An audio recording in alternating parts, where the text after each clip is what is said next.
The views, information, or opinions expressed during the Geeks Under the Influence podcast are solely those of the individuals involved and do not necessarily represent those of RVA Magazine, Loot Crate, amzn.to, or their employees. Listener discretion is advised. Fuck off if you don't like it. But it didn't hit that much because Eddie Vedder was on that first one and everybody was sucking And Chris his Cornell dick was then. the main singer. Right. Oh, Say Hello to Heaven. Yes. Say Hello to Heaven. Yes, you're right. I love that fucking song. But I love Chris Cornell. right. The other death that we are mourning was a couple of days ago. Chris Cornell, Recent as fuck. like a few hours before we recorded this is when we found out about Chris Cornell. But there's also one Powers Booth. Wolverines! That is really... it comes into play on the episode that we're doing tonight, which is Agents of S.H.I.E.L.D., but he was so much more than his part in Agents of S.H.I.E.L.D., which was fantastic. He was great in Agents of S.H.I.E.L.D., but really, like, my go-to has to be Tombstone. Yeah. He was Yeah, dude. so Without a doubt. goddamn good as the lead cowboy in, Yes. in The sash Tombstone. with that red, yeah. Very underrated role was in Frailty. He was the detective in yeah. Frailty. Oh, yeah. He played the Okay. shit out of that. Yeah. Just going back to Tombstone, the amount of motherfuckers that are in that movie is crazy. Oh, yeah. Yeah. But that motherfucker still stays above all of them. Mm-hmm. Powers Booth, yeah. And I give a nod to American History X. Oh, yes. Yeah. Oh, absolutely. 100%. And let's not forget him as the owner of the gem in Deadwood. Yes. That's Oh, right. He was Yes. fantastic in that role. Yes. Because there's something Powers Booth was able to do more than most people. When he grinned, there was so much evil behind that grin. Yes. And you saw it mostly in Tombstone. In Tombstone, when he's like grinning as like the main dude, you're just like, oh, someone's going to die. like someone getting murdered the shit out of. Unless he plays the hero parts, like in Rapid Fire with Brandon Lee. Really? Yeah. Rapid fire? Yeah. You're the, like, I knew you were gonna. I knew I was gonna wasn't get that that the movie? response. The movie that Brandon Lee was in right before he did the Before- Grow and died. Yep, Yes. that was the one. See, right I before. thought I was going to go random just talking about him in Sin City. This motherfucker brings out Rapid Fire. Rapid but Fire. He Fucking was Rapid in Fire. both Sin Cities, Yeah. the good one Oh, yeah. and the The he was shitty one. judge. not He as was good the one. judge. Yeah, he was the judge. Mm-hmm. He was great in Sin City. Oh, yeah. Honestly, no matter how shitty the movie, is there really a part that he did bad? No, he was a great character actor. Yeah, he That's was. what he did. He didn't care about doing the big budget. You know, he was like, Oh, yeah, he did it all, I'll man. find a great role and I'll sink into it and be remembered. Right. That's something that Agents of S.H.I.E.L.D. has been pretty good with Powers Booth and also Bill Paxton, taking actors that were a little bit past their prime. Speaking of Tombstone. Right? No shit. Yeah. God Yeah. damn it. It's the Tombstone curse, I'm apparently. waiting to see who else is going to go down. Yeah, but they were able to take these actors that are still powerhouses on their acting talents, but they're just a little bit past their prime on their approachability for being main characters in movies, and they take that like talent and they put it into a series that needs that kind of push, and it does a fantastic job. Bill Paxton killed it in Agents of S.H.I.E.L.D. So did Powers Booth, as like the head of Hydra, or one of the heads of Hydra. They have many heads, apparently. I think he was the head. the head. Yeah. Because he he was was with the- Hive most of the After time. Strucker died They in the movie. They even Yep. got the Bon Away guy as the arch They villain. did? Yeah. The Bon and Away yeah, guy, I'm only sorry. the strong. I know he has a name, but he's the He Bon was Away also guy. in Double Dragon, the movie. Oh, yeah. I forgot Remember, they about had that. that. Shit. Let's not go back there. No. Well, so should we start having 6 degrees of Tombstone then? No, let's actually just get started with this episode. We are talking, definitely we're going to talk more about Powers Booth and our love of him and Bill Paxton and all the other amazing actors that have found their place at some point in Agents of S.H.I.E.L.D. But there's a new stock of actors that really got their start on Agents of S.H.I.E.L.D. And the reason why they've become more popular is because of how good the show has gotten. We're going to talk a little bit about the difference between the first season and the fourth season, and kind of the original idea that Whedon had before, you know, it went Which Whedon? Joss. Okay. Well, and one of the other Whedons. Yeah, his brother is the was it head Jed? writer. Yeah. Or- I was going to say, is it Jed or am I just thinking it's Jed? They're like the Baldwins. There's like 82. I thought it was Jed. I thought it Or was it's Jed. just one acting like There's the others. 82 Whedons. Half of them write musicals, and then the other half like direct shit. But yeah, we're gonna get into that and everything involving Agents of S.H.I.E.L.D. Just a really quick warning: there is spoilers on everything from Agents of S.H.I.E.L.D. He's so excited. from Asians of S.H.I.E.L.D. Is that a porn? I was going to say, that sounds like it might be That's a potential porn. Yeah, porn. right? Yeah. Yeah, that's definitely a porn. But we're going to get into spoilers and everything else from seasons 1 to 4 of Agents of S.H.I.E.L.D. God damn it, man. on this episode of Geeks Under the Influence. Thank you guys so much for listening. Episode 102, and welcome.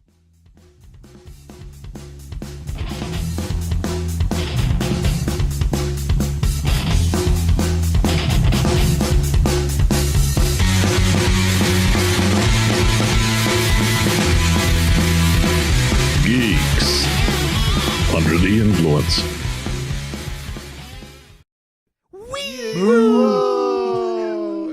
See, the problem is he's just got May's sexy ass on his brain because that bitch is 55 and oh my That's god, what Ming-Na Wen is the actress, and Yes. holy See, shit! and of course you say her name and you're like, you racist piece of shit, but you're just saying her name and you can't help it. What? I didn't even do like fake Asian inflection on that. Maybe it's you. Maybe, I don't know. I think that was you. But I will follow up It's with like, what. you with might as well what- be like, fra ra ra ra ra. No, not quite.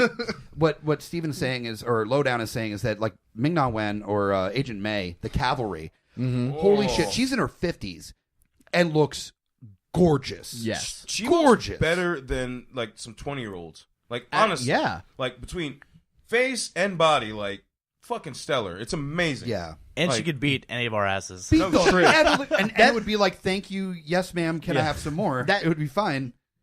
I'm sorry. That may be Hollywood fighting, but she could still do it. Truth. She was also great in Crouching Tiger, Hidden Dragon. Yes. You know, Yeah. she was that really everything she learned from those movies is obviously there. She was also really good as Chun-Li in the Street Fighter movie. Oh, God. Shut the Shut hell up. up. Shut the That's fuck where up. she got her start. Shut She up. was also the voice of Mulan in the Mulan. That's right. Yeah. Cartoon. She was in a Stargate series, Stargate Universe. Really? Yes. I did Did not not know realize that. that. You'd have to tell me that because I've never Was seen that it just anyway. before Agents of S.H.I.E.L.D.? It was like No, it was a few years ago. It was when they were still really trying to cling on to Stargate Universe stuff. SG-1 and all yeah, that, yeah. They were, yeah. with MacGyver. I was about to ask was Thanks, MacGyver Mac. this one. Before we get into the sexiness of Agent May and all the awesomeness of Agents of S.H.I.E.L.D., let's talk about our panel a little bit. To my left is New Daddy. Hey, Mr. guys. Scotty P is here. What's up? Finally taking Howdy. a break from your child rearing. Oh, thank God. No, I mean, it's awesome. It's great. It's great. This is It kid, is, kid actually. number 2, right? I'm making sure I didn't forget one. yeah. We'll see. No, I she don't. just I had don't one get, the other day. I don't Like, give it's up my weird. children to go to Philly or something like somebody else does.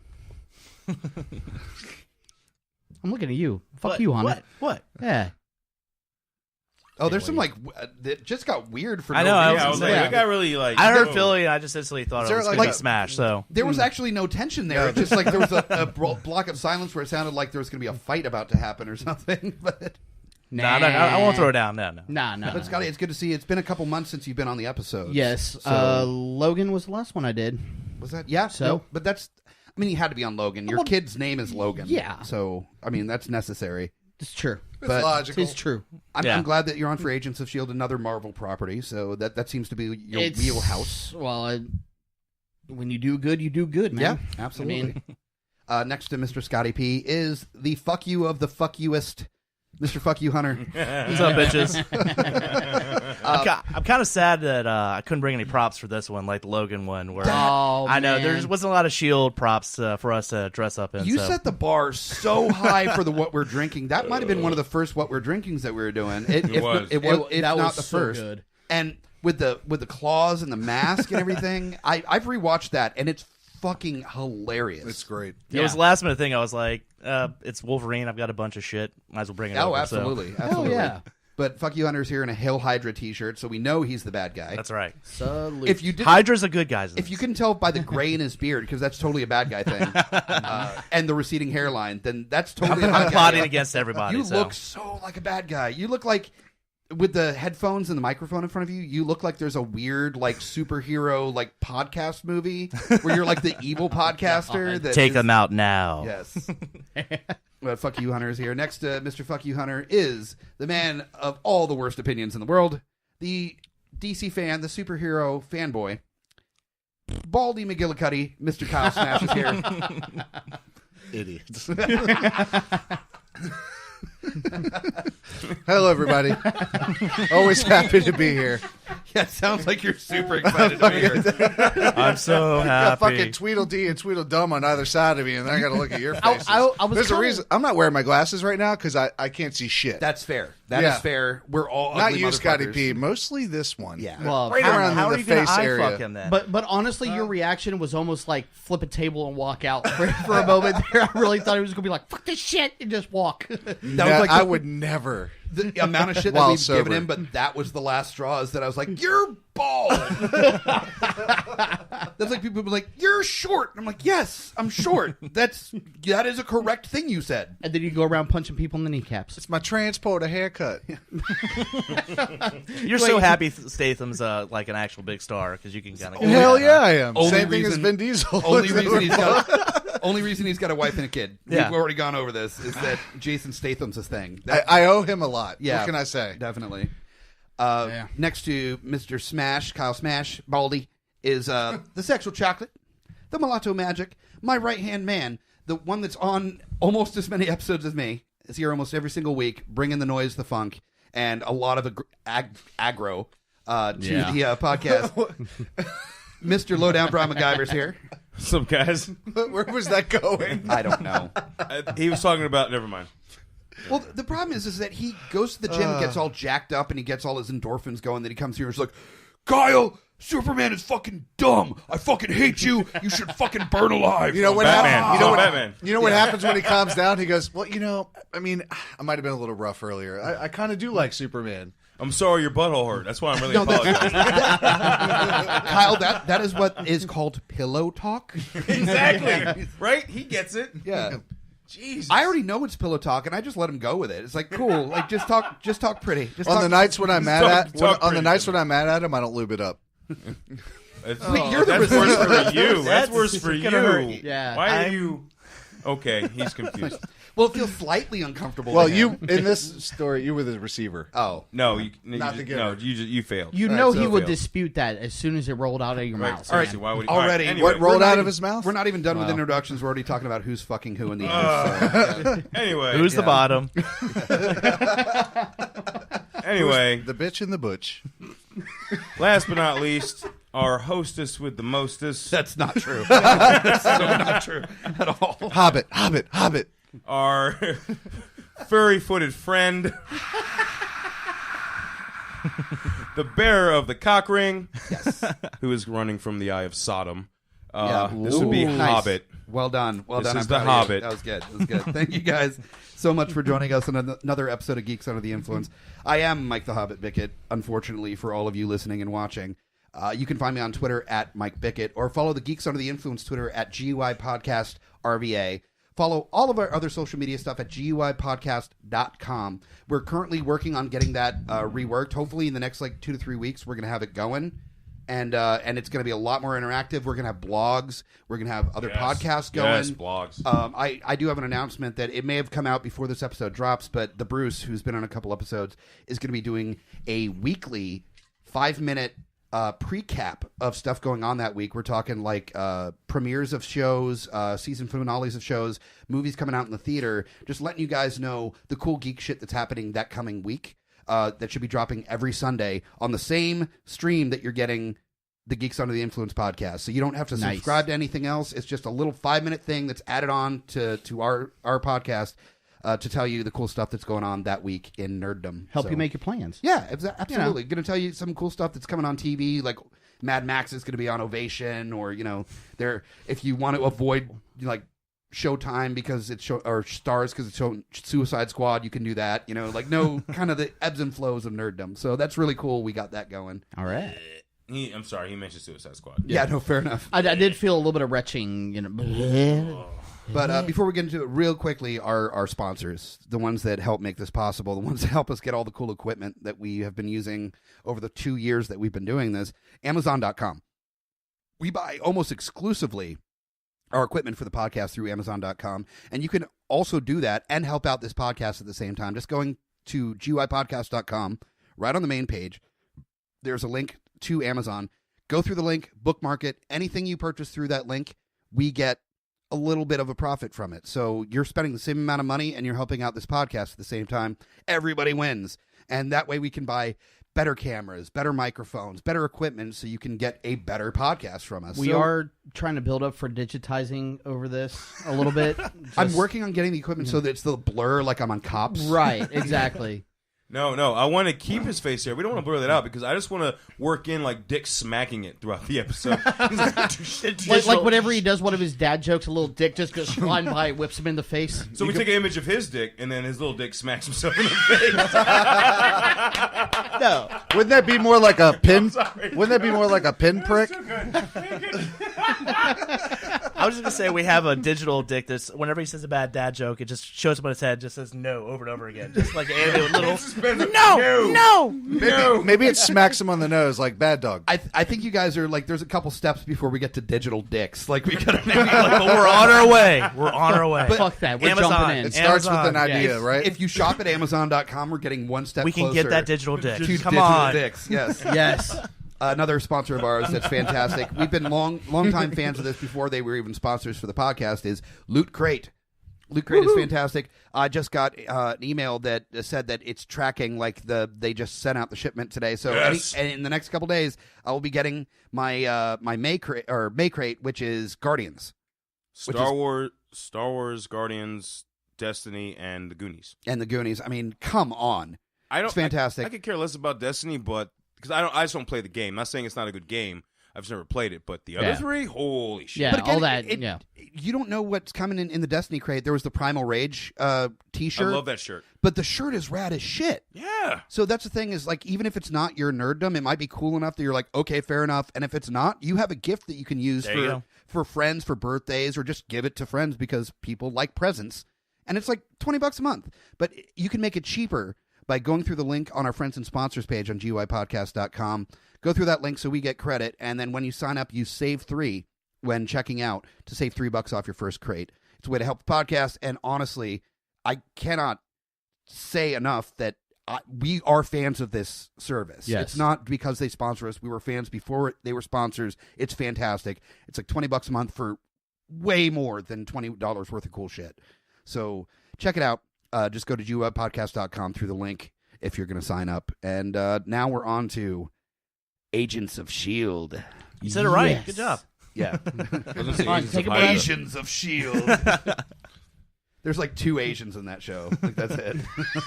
Well, Daisy's like Asian something. She's not necessarily... She's Asian light. Asian light. Exactly. She's not like full-blown Asian. Now with less calories. She's the skim milk of ass, Asians. though. She ain't skipping Oh, on no. Oh, Dabba-dunk-a-dunk. Dude, man. Daisy's like the fine... Like, as much as May is hot, like, Daisy's... Wait, are we talking about Sky or Daisy Sky, or yeah. Quake? I mean, Yeah. I get a little confused Hey, as to wait, which Quake character. sounds Whatever better. floats your boat. She at has that time. almost as many names as the people on this podcast.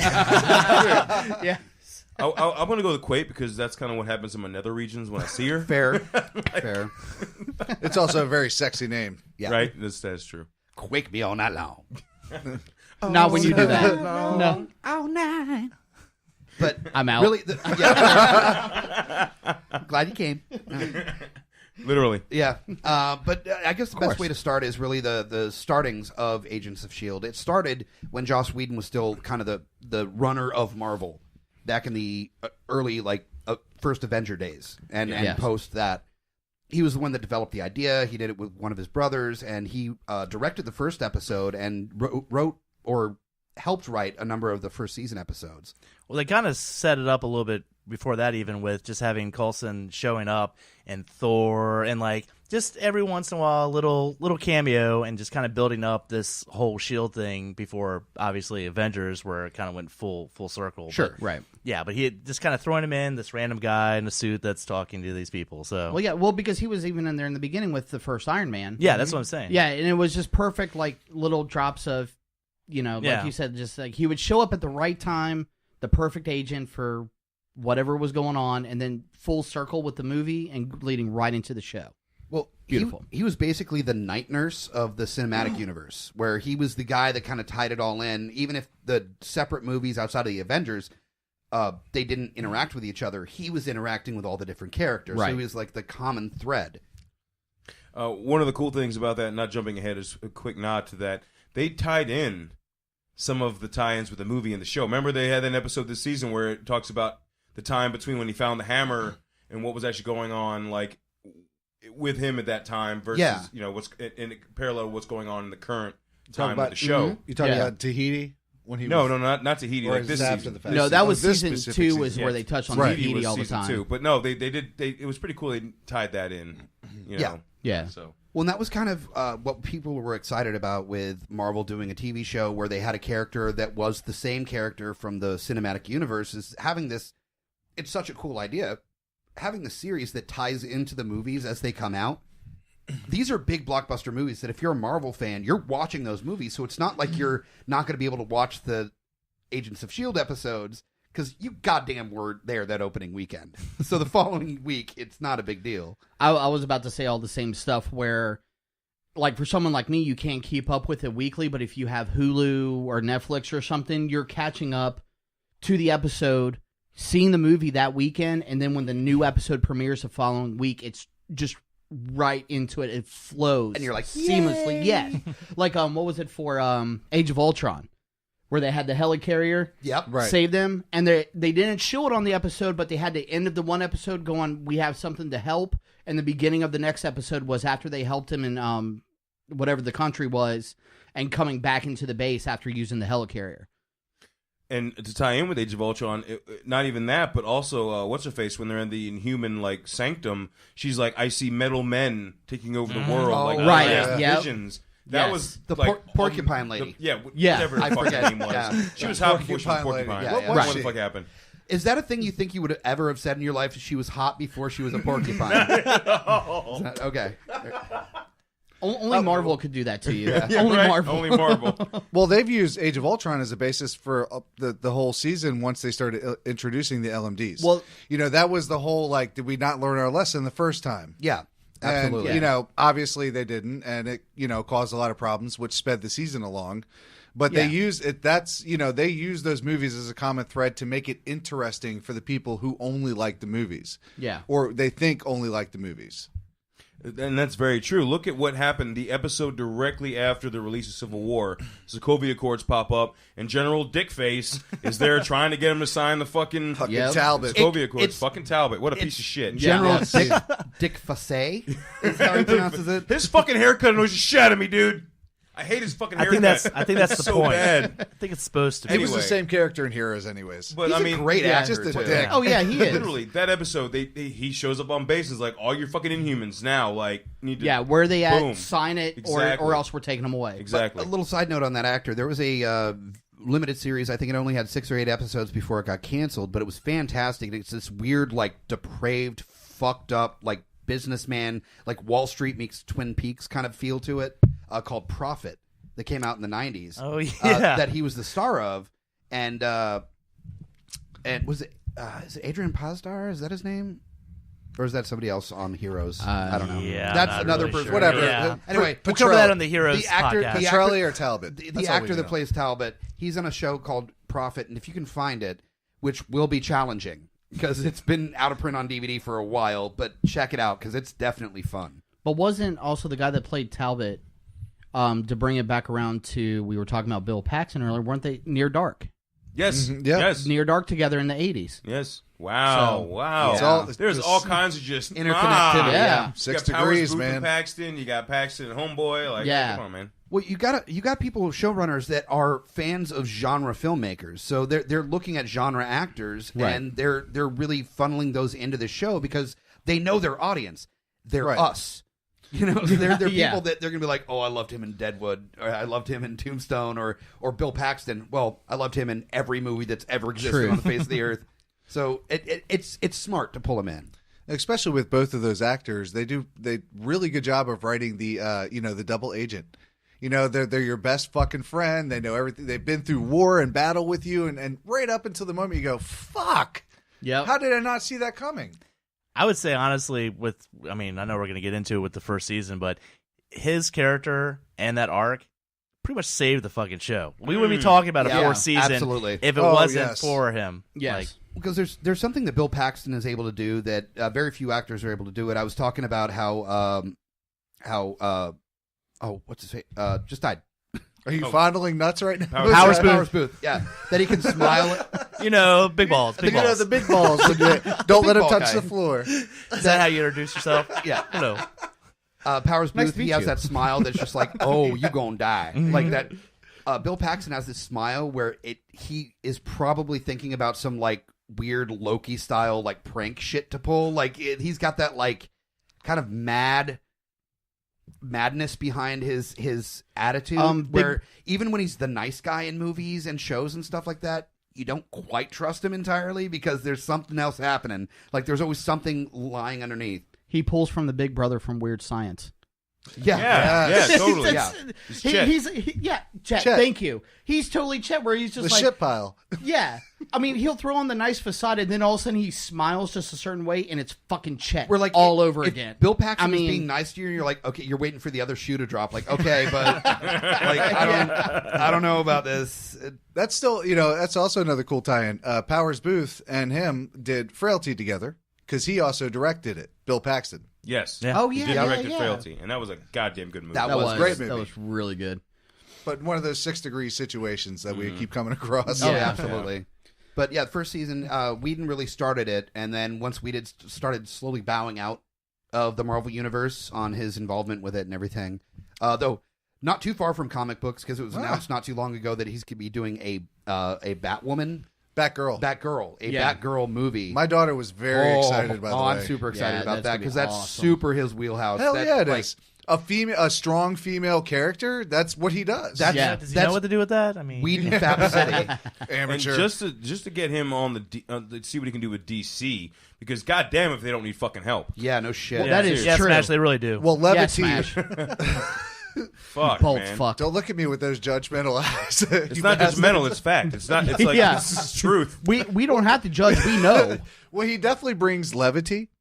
A really good ensemble casts are his forte. He can make 8 people talking to each other entertaining and not boring. Yeah, and that's important when you come to comic book movies because you have multiple characters all the time. Could he sit down with Zack Snyder and explain that in detail? Or I mean, is it that hard? Just have a sit down, well, right? Here's the thing: he would have to speak in slow motion for Zack Snyder to understand it. That's cold. I will. So fucking it's true. so true. It's So so true. true. I will say that it's funny that you say that because the rumor about the reshoots for Justice League because they were like, you Zack Snyder'd it.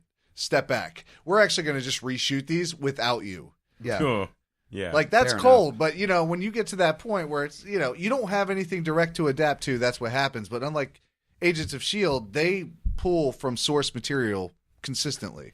Well, but the thing is that there's now Agents of S.H.I.E.L.D. comics that have come out since the show started, but that wasn't actually a comic run. That was kind of the cool thing about it is that they were able to incorporate storylines from other comics and other characters from outside of this thing that they created to pull it into its own storyline. So it's not fucking up anything. It's just taking homage to the comic book universe and Marvel in the first place. Yeah, because definitely before the show, all you had in the comics was Nick Fury and the Agents of S.H.I.E.L.D.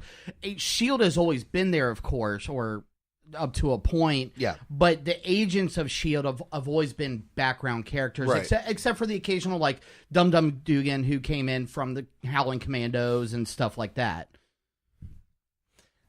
If you told me that motherfucking Deathlock was going to be on a Deathlock, that's so random too. And I said that outside too. Yeah, that's not a character you go, oh, obviously he's going to be on the show. Like, I mean, obviously, yeah. Deathlock. I mean, you talk about Deathlock, talk about Ghostwriter. I can see Ghostwriter's a over little Deathlock. more mainstream. but Ghostwriter was Fuck mainstream. The way that to bring him into the show the way that they did, I did Robbie not see Reyes that. go through. Oh, Yes, yes. yes, the new Ghost the Rider. new Yeah. version of him, yeah. But they still even they give a little homage to the OG Ghost Rider with the actual skull face, You mean not Nicolas the silver Cage? face. May rest in peace. I will fucking stab you, Scotty. See, there's the anger he was talking about. You mentioned There's the... you mentioned two of the worst comic movies out there. Fuck you. Okay, I got him pissed because I said Elektra was awesome. See, now that we're doing all this stuff in No, post edit, I no. can make like a graphic that just goes Roid Rage every time. Yeah. That's where the Amazon money's going first before the dicks. I don't know. I Fuck feel like the those dick movies. should be first.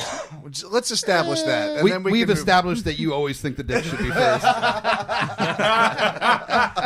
You kind of set him up. I set you up for that. But no, they did bring in the homage. I mean, they did do a good job of showing the Robbie Reyes intro story. That, how he almost died, rode up on his bike. You got the OG Ghostrider, passed it down, because that's how Ghostrider went throughout time. Right. I mean, the original Ghostrider was on a fucking horse. You know what I'm saying? Yeah, it wasn't the 1800s on a motorcycle. Maybe like a bicycle or something. So. Like, it's a motorized horse. I want to see a Hellfire carriage, is what I want to see for a Ghostrider. I'm surprised they didn't do something like that in the finale. But what they did do in the fucking finale, spoilers, fucking Agent Coulson getting some Ghostrider love.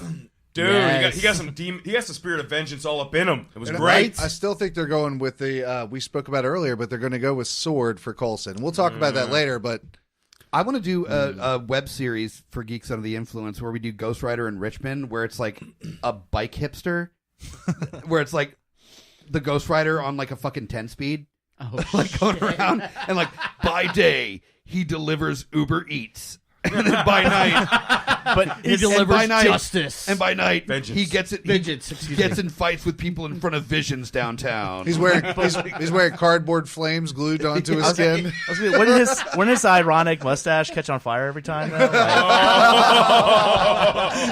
He just had to have a backup one. But the awesome thing is the irony that it caught fire. No, he doesn't even catch fire. He just stole Guy Fieri's flame shirt and wears it like a cape.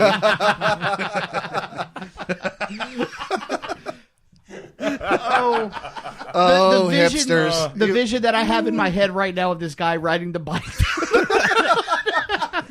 And riding, because they never ride with their hands on the handlebars, so he's just going, wee. Yeah, that's all they do it like this. They have their hands behind their head. They're like, I just want to hit them so bad. I just want to run the Roid over. Roid Rage happened again. I have never done that. Roid maybe Rage! once. Except for the Richmond bike hipsters that listen to Geeks Under the Influence. You We guys are love the them. good ones. They're great. Their mustaches are awesome. Their mustaches are so well kept. They're so They're they curl just- up. they're You know what? also I love like- all your little pins you They're have delightful. everywhere. You know what? I don't. I when it comes to ratings, if you're a douchebag, I will fucking run you over. I don't give a shit. Sorry.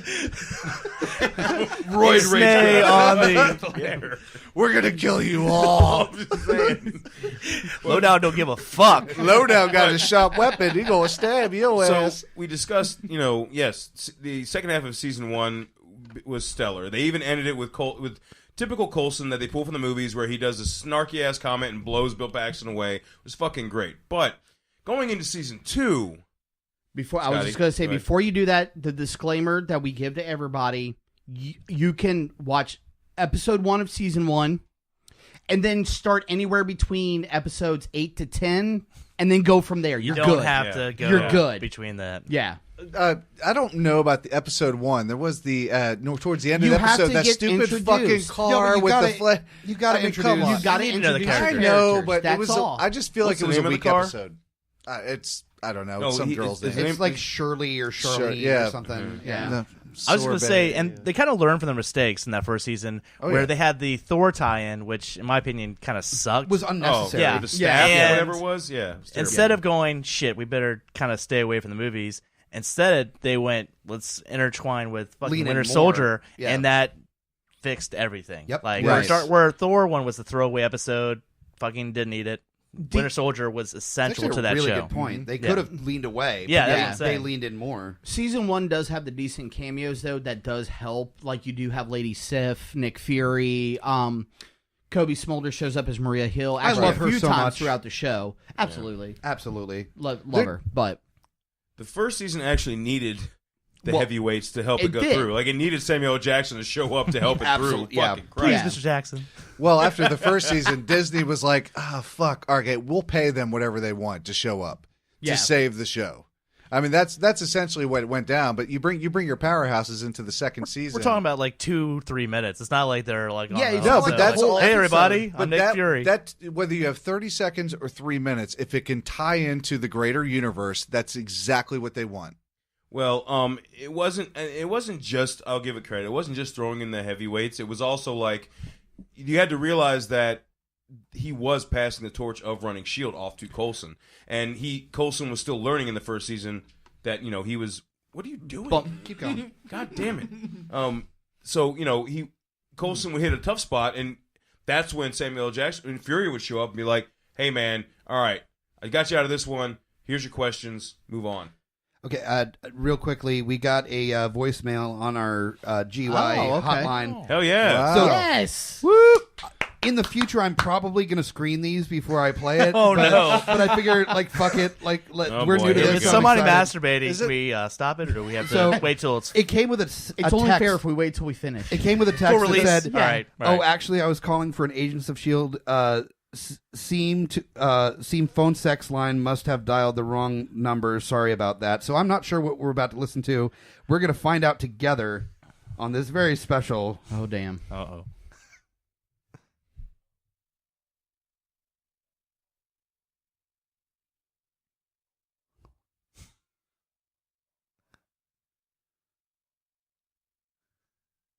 All right. So All right. Well, all right. Now, Our first call. That's a a new thing that game. happened. A new game for the voicemails. Who recognizes the voice? Anybody? Oh, I think Because I don't. And that scares me. Well, I to be dialed fair, that in earlier. I showed the picture earlier today that somebody sent on the hotline a picture of a raccoon sucking a dick. Yes. Um, That's and awful. Said, awful. and said Guardians of the Galaxy 3 seems like it's taking a weird turn or something like that. So it's been entertaining having an actual GUI line. That's our first official voicemail. Yay! It was about Yeah, he wants the sex. Agents of S.H.I.E.L.D. So, like, you want to, like, fuck May, Daisy, Simmons. Ooh. Why not all? Yep. Simmons all day. She's Simmons so all. smart and Oh, so yeah. hot. Why Yeah. not pay the extra cost and get all three? Right? Oh, that'd be fun. No, with Simmons, I think with Simmons, what it is that May's a freak in the bed, but she's also the one going to take fully charge. And she was like, "No, we're doing this," and you're like, "I don't really want to do that." No, you're getting a dildo in the ass. Or like, who okay, was yes, I am. Mockingbird? Bobby, why don't we? Oh, No. really? She has no ass, no ass, No. stick legs. I'm a booby man. I disagree. I'm a booby what man. is You wrong might as well with bring Yo-Yo into it if you're going to do that. Yo-Yo's got an ass, though. Yeah. Oh. She does have the ass, but she runs really fast. So you're all She's got a saying lot of- Mockingjay just like No, the thing is, it's not that she's an ununattractive lady or a bad actress She's or anything. pretty. And she's very a pretty. good character. I think well developed. It just you're already talking down. She's great. She's a real strong part of the team. She's got a great personality. personality. As you kept adding She's such a adverbs, team it made player. her less and less significant. All right, I would Like, take Yo-Yo all She makes day, great though, over coffee. Like she's a great person. Oh, Like, Yo-Yo's a team player in bed. You can tell. Like Word. that she would high five you after like you both came together. Like she'd be into it. And also like with her superpowers, like she's like, "Baby, I gotta go work." She's like, "No, I got this," and she's like, and just like take it out of you real quick. And you're just like, Well, Like from what I understand, it's only a heartbeat for you, anyways. that's why I call all the women, that's why I call all the women I sleep with Yo-Yo, because that's basically that's all it takes. less than a minute, But man. no, yeah, jump back from that. I'm Jump trying. back from I'm trying. All right. So they didn't introduce Yo-Yo until season 3, but season 2 they introduced a lot of Daisy's backstory along with the Inhumans, which is really the premise for leading up to the Inhuman show that's coming out. So, what do we have about season 2 that we love? I'm sorry. I was going to take a step back real quick because we were talking about Coulson and Fury real quick. Fury handed off to Coulson, but they also had to help finish explaining Tahiti. That happened in season 2, though. Right. What I'm saying is the cameos leading in, they talked about all Tahiti. Season 2, Tahiti, alien shit, leads right into the Yeah. Inhumans. Yes. Yeah. Well, and season 2, what I really liked is that's when they really started incorporating the Inhumans. The Inhuman storyline Right. started coming in. I think they learned their lesson from the first season where when they started, there was just like dudes in like fucking battle suits. It was like... well, they tried extremists. Yeah, well, they extremist a little bit with, what is it, Caterpillar? Or Yeah, what yeah. was it? Was it Centipede? Or Centipede. Centipede. Yeah. It's Caterpillar. Yeah. Way less frightening. Like, I'm part of Caterpillar. Caterpillar. You're like, aw. Like, You gonna be a butterfly? You gonna be a butterfly? Yeah. We eventually turn into butterflies. Now That's the space area of Caterpillar. It's like butterfly. That's It's like their sword. The sword. Now I like season 2, but and I might be the only person here, but I wasn't really impressed with Kyle Mclaughlin. I just didn't like his character. I thought when he had used his power later on, it it was the weakest part of that season. To the black man Sig Heiling. Dude, seriously. Like, I'm like, oh, Kyle McLaughlin. And they put him on such a pedestal of this rage monster. And, oh, he's such a villain. And he had to go away because he would have, like, just... It was a waste. That fucking... When he hulked out the Jekyll and Hyde bullshit, he oh, my God. It was retarded. It was like a Halloween costume. It's fucking terrible. To be fair...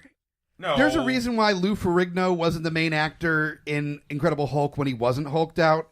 Kyle McLaughlin is never intimidating. Like, ever. But it's even before he hulks out. I'm just talking about his character. They used two different actors in Incredible Hulk. They should have done the same thing because Kyle McLaughlin cannot play an intimidating character ever. Like, ever. Yeah. Even when he's like an FBI agent that really likes pie. Like, he's not intimidating. Did he go exclusively to Goodwill and get the worst looking outfits? Because he has, I don't know what it is, but it's like those short sleeve collared shirts with the tie. The 70s tie. Yeah, that was just like, that was bad. They were able to bring him in on the cheap. Oh yeah, That's what it was. Yeah. Along with the outfits. Jesus Christ. You know, That was his own clothes. He's just like, no, this is good. I'm only gonna be on here if I can wear this every time. This is. No, I think David Lynch dropped this from Twin Peaks.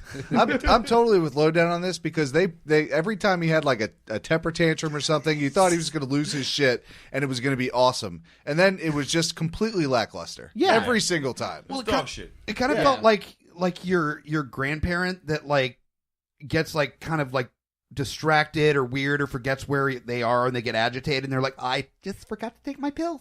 You know, like that's all it was. Where they immediately turn. They're like, oh, I'm sorry, doll. I didn't mean to scare you. I just forgot my pills.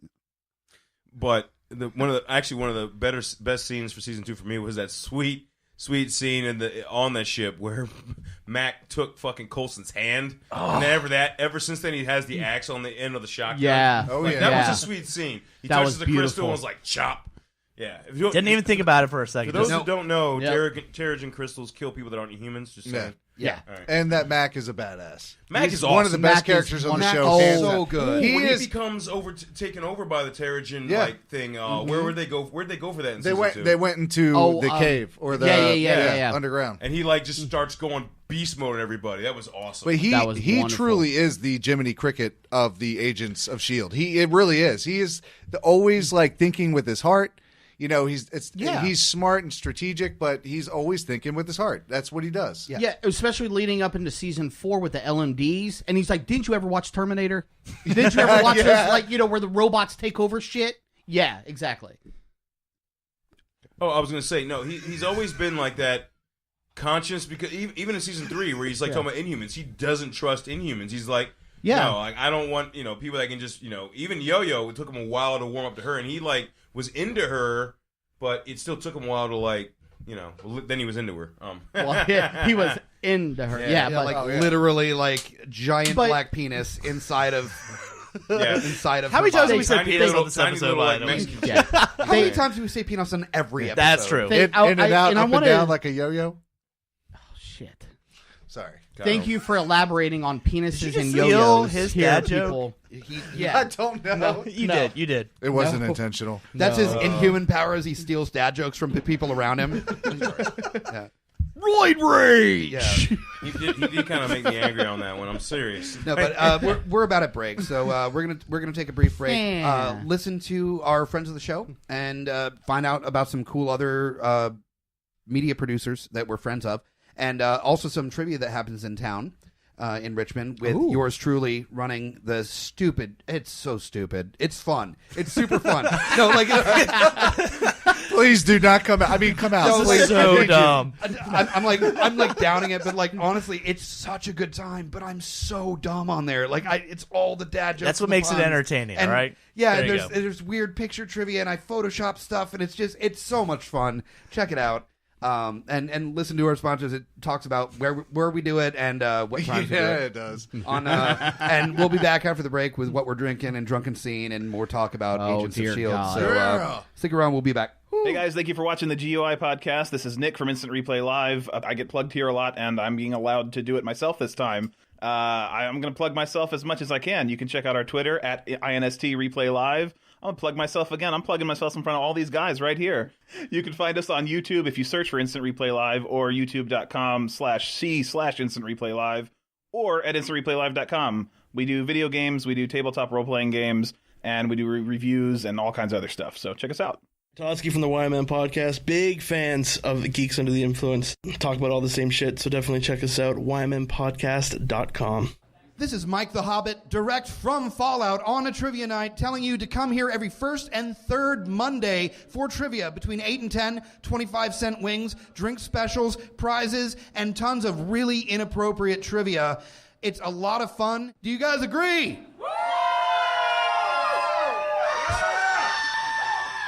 Definitely come out and enjoy trivia every first and third Monday at Fallout.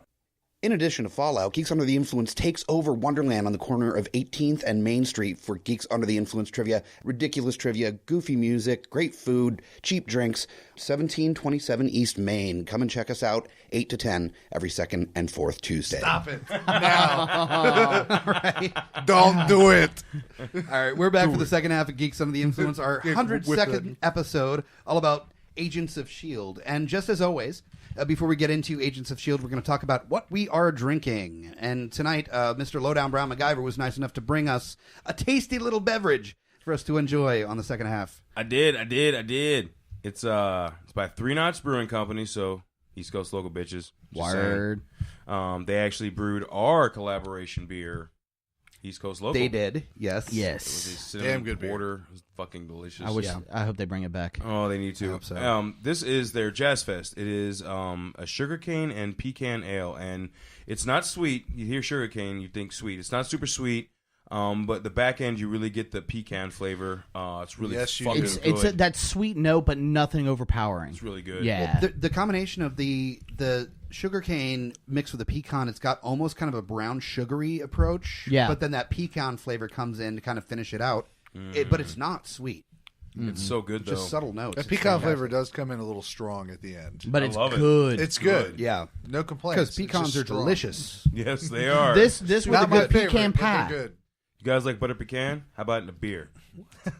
I don't know about the butter beer. Well, no, I would say butter shut pecan, but not quite as it's not powerfully that flavor. It's just subtle notes of. Right. But It's kind of got the aftertaste of it. what's the ABV Oh, it's on just that? 5. 5. Okay, so it's a very easy drink and not a dick kicker. Yeah, it's not a dick kicker, and it's not like, you know... It's not even grazing the dick at 5%. It's not a lemon pucker your fucking mouth either. It's 20 IBUs. Oh, so there's Yeah. no I mean, hops. it's made with to sugar speak of. cane and pecans. I mean, it's not going to be... It's like So, 2 licks to the tip. Shall and we that's go ahead it. and call it sessionable? Oh, it's very... I would drink the shit out of this. Yes, I would. Because you can keep your I love saying composure that while because drinking hopefully it. Jody's listening too. So. Of course she is. We're one of the many podcasts in her... That's true. One On of her the list 50 of ones she yeah, listens to, yeah. In her 50 to fix. 100. Yeah, Fucking, Jody, sessionable. You know it. other than that, I'm just drinking the Kronenberg 1664 Blanc. Yes. And I had a couple Brooklyn summer ales, too. Which are really good. Yeah. Brooklyn is good. Period. I had a couple For the I'm not most a part, fan of. their pennant ale that they make is really fucking tasty. The Oktoberfest is not too shabby. This is the first beer I've had from them. Really, They're I've tasty. had a Quite few impressed. different ones. Even like their just standard ale is. Their brown it's- ale is good. You Yeah, it's can't just be a getting good fucking beer. brown ale. Oh, well, Oh, by I the will way- now. For the What We're Drinking segment, Kyle Smash was nice enough to record on the Guardians episode Oh, Jesus a Christ. little bit of dialogue for us to do some remixes on, and we've got a little bit of audio here that the first remix. Now, all of our listeners, if you go to iTunes or Stitcher or anywhere you can download our podcast, you can download the raw version of him singing this without any music. Make your own remix, and we'll put it on this segment, the What We're Drinking segment. But this is what we have so far, the first remix of Kyle Smash's soon to be Billboard Top 100 hit. Jesus Christ. What We're Drinking. So here we go. Hey, we're fucking drinking. We're getting drunk. You want to know? Well, here you go. Hey. I gotta play that again. Are we ready? Like I gotta do that You're one a more time. superstar. It's so good. It's I'm like so good. verklempt right now. No, the problem is that I've been listening to this for like 2 days. Where I've been at work and I'm like, hey, we're fucking drinking. I'm like, just singing along. All right, here we go. One more time. Hey, we're fucking drinking. We're getting drunk. You want to know? Well, here you go. Hey. Dude, that's going to be in all the clubs this weekend. All the clubs.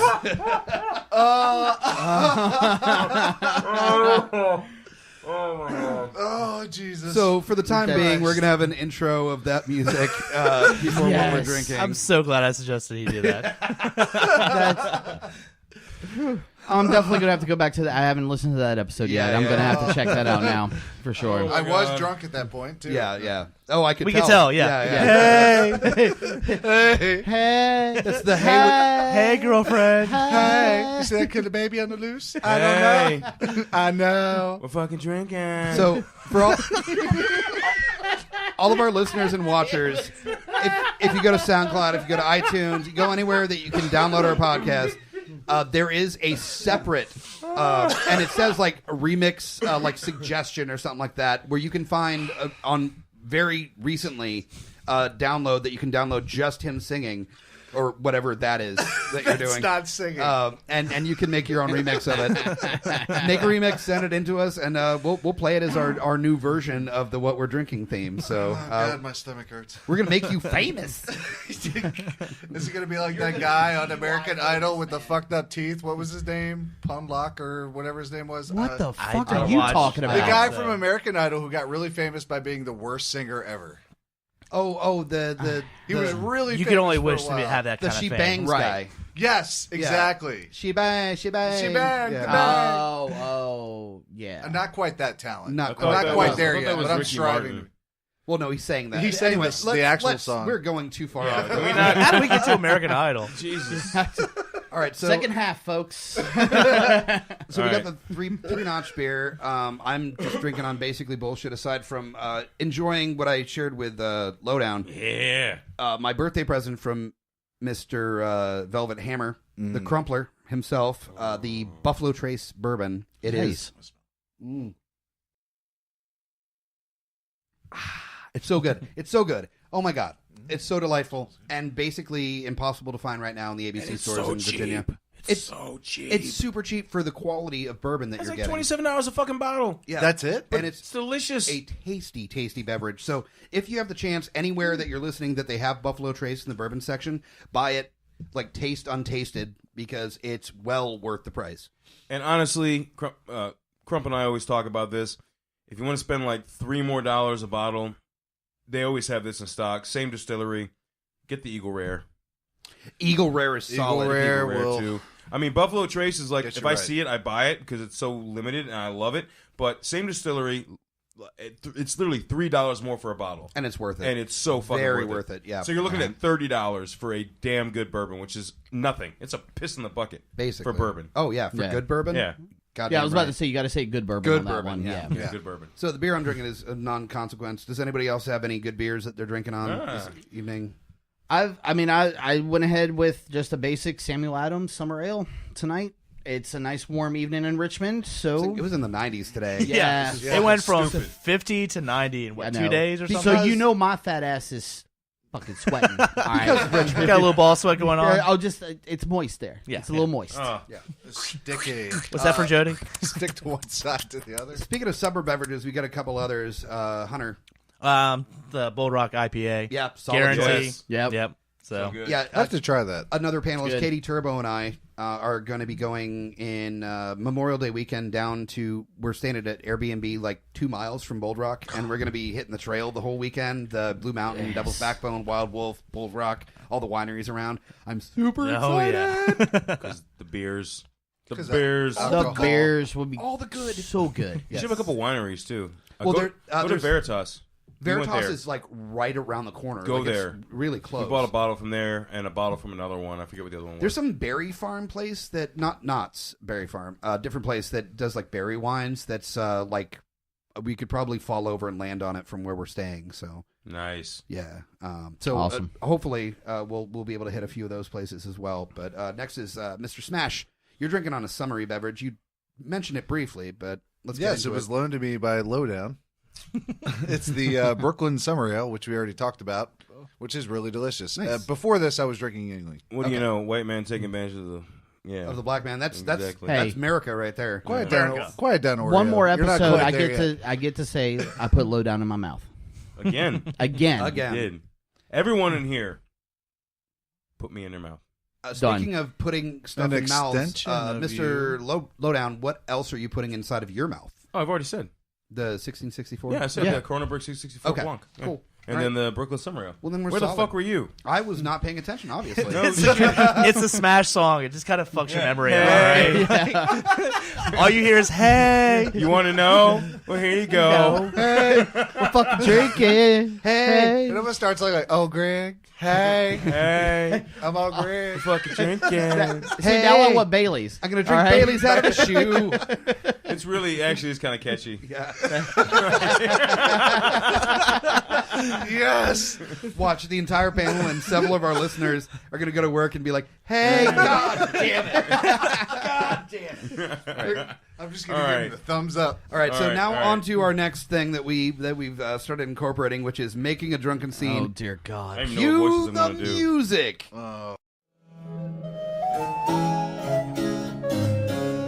Making a drunken scene. I love that music, too. What the fuck was that? That's called I'm adding the music and video in and post edit, and I told everybody quiet for like 2 seconds so I could cut it in right there. That was super serial. That was called professionalism. Professionalism. That was like 1, 2. Yeah. All right, tonight we're doing 2 scenes from Agents of S.H.I.E.L.D. So the first one, we've already worked out who's going to be what. So the first one, we've got, who's Fitz on the first one? Me. Okay, that is Scotty P. You tied me up. I'm going to be Gemma on this one. Grant, who's Grant on this one? I am. Kyle Smash. Who's going to be Sky? That me. That's a hunter. All right, and I don't know why. Sky Hunter. Melinda May. Who's Melinda May on this one? Is that Lowdown? Yes. Yeah, your Lowdown. Your Lowdowning is the cavalry on the first one. So let's get it going. Whenever Fitz wants to start. All right. This is my fault. Should have learned kung fu. Oh, yeah, but I shouldn't have pushed you into the field in the first place. You weren't ready. It was my job to make a proper threat assessment. We weren't ready. This wouldn't have happened if Agent May wasn't on the stick.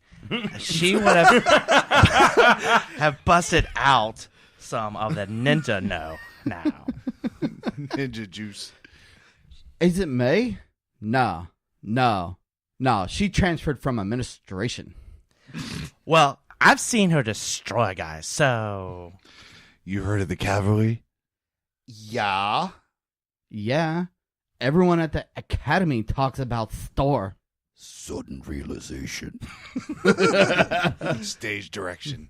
Wait. This is Gemma and Leo Fitz at the same time. Ready? 1, 2, 3. She's the cavalry?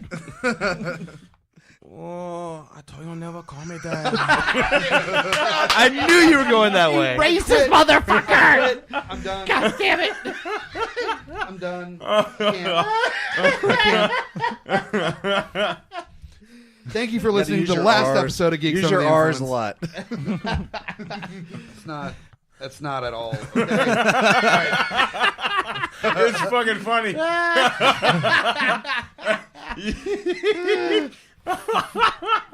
Fa ra ra ra ra ra ra. Oh my god.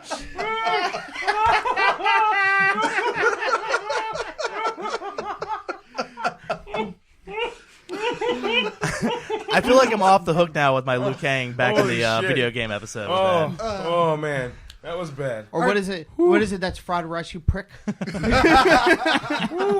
All right, so I guess we have to do another one of these.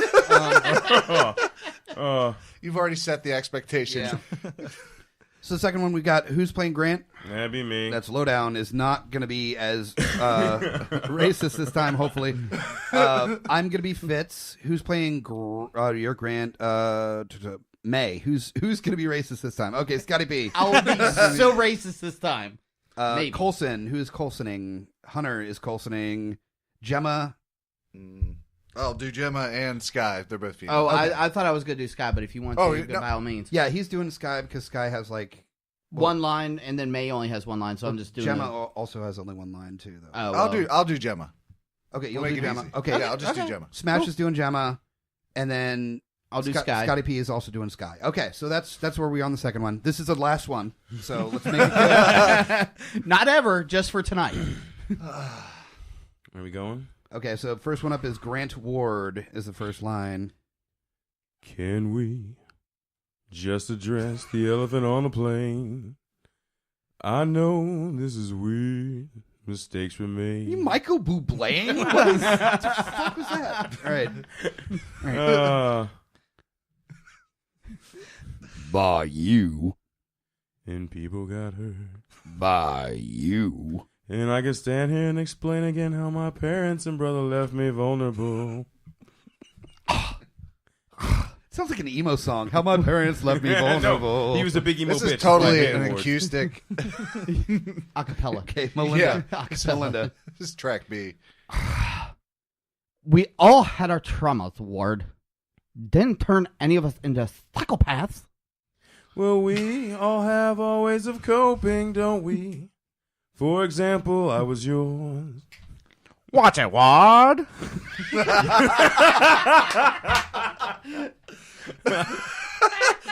Well, see, Copper. Look, we're agents of Okay. S.H.I.E.L.D. I'm just saying we all okay. made mistakes.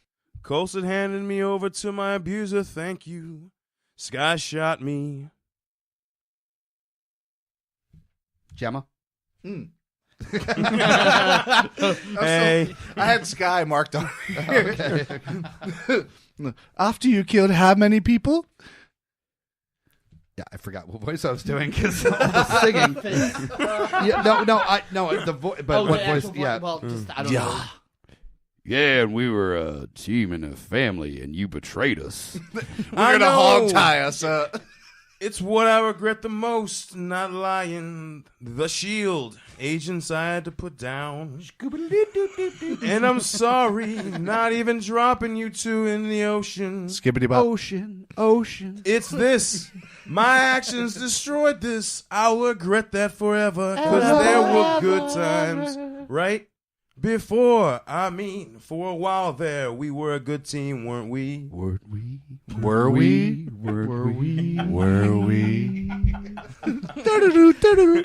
I'm so happy I shot you. Yeah, me too. You should have aimed for the face. We're done. Can I request a ringtone for that shit? Smash should always tell people they should aim for the face, all right? Should have aimed for the face. You should have aimed for the face. I'm gonna get a weird email from from somebody being like, "Yeah, we're always looking in the market for new lounge singers." And I'm like, really? Like, yeah, he could just do dialogue from like Scorsese flicks or something. Like, Dude, yeah, totally. Yeah, totally, absolutely, Totally. So, yeah, we're done with making a drunken scene. Yay! We're done with what we're drinking. We're on to what we're here for, which is all things Agents of S.H.I.E.L.D. Now, we covered mostly Season 1 and Season 2 on the first part, although being tangential as hell, as always. Really, Season 3 is where we're going to pick up on the second half. And where it gets really fucking that's good. When it was deep into Inhumans. That's, yes. That's when they went to the other world. And they Maveth. And and then speaking of Ward, as we just heard a few people do, much to everyone's chagrin, thinking we finally got rid of that terrible fucking character, he rolls up as fucking Hive. Damn it. Yeah. Out of nowhere. I'll say though, before he became the Hive, he was kind of a badass motherfucker. Like just random, like the airplane scene where he's just like, make an announcement. I'm just gonna drop myself in. I kind of like that shit, like that Ward. Before he was good away. as the double agent, and especially that cliffhanger at the end of the episode where he drops Fitz and Simmons into the ocean, and you're just like, I don't care if you're a double agent. What, you just were hanging out with these people for how long? Fuck you. Dude, Coulson never gets a fucking break. He finally gets a piece of ass, and that motherfucker takes that bitch out. Yes. Well, the thing is, like, Coulson wasn't even being like he was like Bill Clintoning the situation. Like she wasn't the best he could do, but he was like, fair enough. Like, she was like the enemy, and he's like, that's close enough. Like, he was just like, And cool. she was a hotter I'll old quote lady. Chappelle. You just fuck what's close to you, And right? she was also she was fiery, and there's got to be something said for a fiery lady. Is like fiery ladies, they up by like fucking like 20 points on the hot scale by just being like, no, you can go fuck yourself, and you're like, ooh, okay, all right, well, Kind of turns me on. He brought the more intense Coulson than you've seen in the first 2 seasons when that happened. By the way, 'Cause- we never need to see that actor Clark Gregg ever do Smokey eyes ever again. No, it's not. no. Him trying to play sexy face is not. It's not his strength at all. You've got to No. give it up to Ward for getting May into bed and quick. Like Yeah. he made That's true. no time of it. She was like, damn, okay, I'll hit that. Well, she wasn't trying to get cotton candy with the motherfucker. She was just, Trying to get that nut off. yeah. She wasn't. She wasn't like trying to wear his Letterman jacket. Which she literally says when he's interrogating her. Oh, She's yes. like, I slept with him. And any more information? We slept. That's it. We just fucked. That's all. Yeah. Like, Yeah, it was just sex. She just won't get that Hydra dick. She will get the hive up in her. Well, they say- cut off one head, 2 more heads appear. They say, that- Are you Is that- getting into hentai now? Does Are we that talking about constitute DP? like a shocker? Oh. Hydra, the ultimate shocker. Multiple heads in each. The name of the episode. I think we have it. Yeah, that's Multiple heads in each hole. Oh. Take it as you can. I'm gonna stretch that shit like a budget. Oh, damn. Oh, Jesus Christ. Okay. Wow. Alcohol makes us goofy. I think our regular listeners know the second half always goes off the rails. I was about to say, are we officially off the rails at this point? I'm pretty sure. Yeah. I don't know. We're still on topic, but that was, yeah. I think when Lowdown started Michael Bubléing lines, that's really where... Yeah, that is true. Hey, whatever. You know I sound silky smooth. Don't hate. Yeah. My name is Lowdown. My name is Lowdown. We're getting drunk. Hey! We're getting drunk. We don't know what we're drinking. Well, here you go. Hey. Hey, Like, we're fucking drinking. Fucking Mike. man, you're the host of the show. Compose yourself, please. I can't.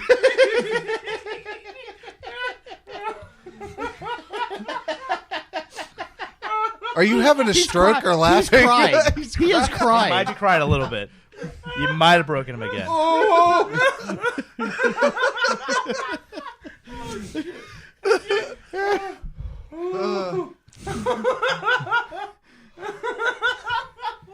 No, I'm okay. I love it when he's broken. It's hilarious. I love He's when he like fans crying. himself Hey. off. He's like, you might as well have a. He only looked that bad at the end of my. Logan. Oh my That's God. that's right. yeah. Oh. Our viewers are definitely getting a full face of this now. Well, yeah, that's what I she look, said. I look like super upset, like somebody told me that a parent died when I get when I start laughing that hard. Like my face turns red and I start just like just like not. Oh, Oh, it's perfect. It's hilarious. okay, all right. So There's that TV show, right? The one we're talking about. oh, that one TV show That one TV, Agents of S.H.I.E.L.D. where the I think theme they is call it. "Hey, we're fucking Fucking agents drinking. We're saving the world. in the world. Fucking Cree. Some are inhuman." Could you do an impromptu S.H.I.E.L.D. Song real quick? No, I will not. Now, all right, season 3. Bring us back. Okay, yeah. Not right. even with the other world, because the other world was pretty much just like a horrific thing for Gemma, and then it wasn't because she found dude. That part was cool, but the real meat of season 3 came after she came back. Right. Right. So, Well, you know, and- majority of like end of the first half, all of the second half. And let's say that gave way to the sexual tension between her and Fitz. Yes. That totally opened the gateway for them to finally just sit there and say, "Do it." And made Fitz a badass motherfucker near the Damn end. When he right. kept Damn right. finding a way. Damn right. No I'm sorry, I shit. don't know the actors' names. I don't know. And it's also actually very interesting that they did kind of a reversal role on season 4 with that weird that Gemma kind of fell in love with the dude that she was like stranded on this like desert planet with and fighting like the big bad for months and months and months. And she had like a romantic relationship and she had to kind of come to terms with that before she was able to get with Fitz. And finally they have this like real good romantic where it's not beating around the bush. They're good. And all of a sudden he gets put into the fucking framework and falls in love with a fucking like cyborg and psychotic bitch, psychotic like android, slightly paranoid android. And the dad jokes are back. Get the fuck out. Kyle, get to singing. Kyle, get to singing right now. Fucking zinger.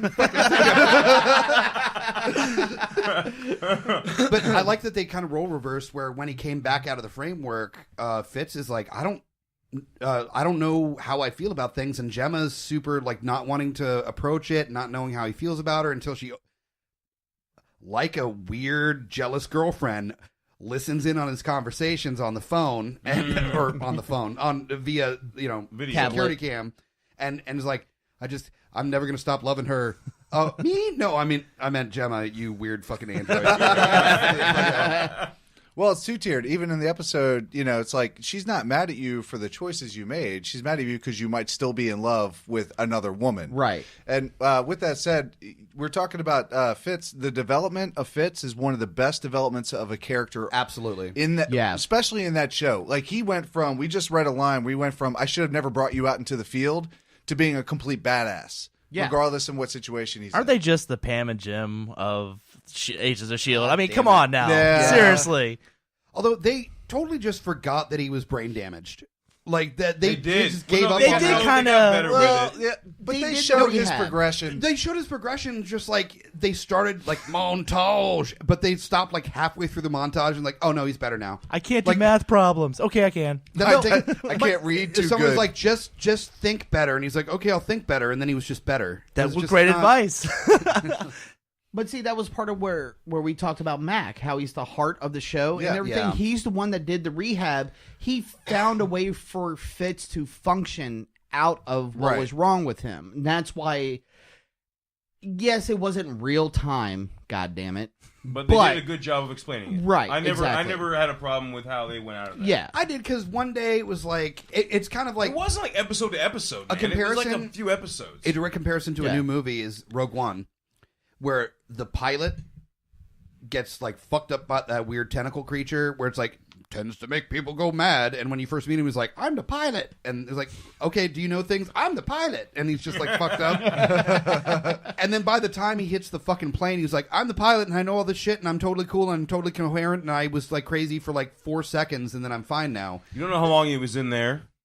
You don't know how long he was. They never gave you a time. They never gave you a time. They never gave you a fucking time frame. But it's assumed it's in a short Hobbit time. Yeah, why you got to nitpick? You know what happens when you assume? Huh? Shut up. I'm usually right. That's what happens. Oh no. No. I can't shake my head yes any more than this. You're gonna like the max for the of podcast listeners. He's shaking his head up and down, and he's probably going to hit the mic and then fall backwards and pass out. Please, and then we put the digital dick on his head. All right, and we draw a few words. No, I want to. You're speaking about Mac. Where Fitz was a development over time, Mac is one of the very rare characters to come out and stay the exact same. Yes. No shit. But still be interesting. I mean, he was a lot less trusting at points, but his overall arc has pretty much stayed the same. Yeah. I would say that he didn't necessarily change as a character. He didn't become better or worse as a person. He was always the standard, like, good guy. Yeah. But I think the real cool way to work that they still gave him arc without changing his, like, true nature was the Agents of Hydra, where his daughter showed up out of nowhere, and he found out that he's in the framework, and it's not real, and his daughter's not real, and he's told this, and he believes them. Yeah, it's not that he doesn't believe them, but he doesn't care. He's like, even a few more seconds with this version of my daughter is better than living all alone without her. Yeah, and that's what I'm saying. It's not so much him himself, it's what makes his arcs interesting is what the story they put around him. Yeah, absolutely. It's what they put around him. You know? What can he deal with and still stay consistent? Yeah. Well, the same thing with his brother as well. They built a couple of episodes around his brother. Like, even as much as caring as everything is, the whole dilemma that has always dealt with is how S.H.I.E.L.D., you're an agent, you get pulled away, you can't always be there. His brother was kind of doing the right thing for a while, but it was apparent that Mac needed to be there for him too. Yes. And, he had to come to grips. And then when you find out that he wasn't able to be there for his brother and the loss of his daughter, and that man still has that heart of fucking gold while doing the shit that he does. That's fucking truth right Coulson there. says it best. He goes, "You were a beast before you were part of S.H.I.E.L.D. Like you were a beast before you had powers." Yeah. And not only was it that he realized he had to be there for his brother, and he had like essentially he feels like he had failed his daughter.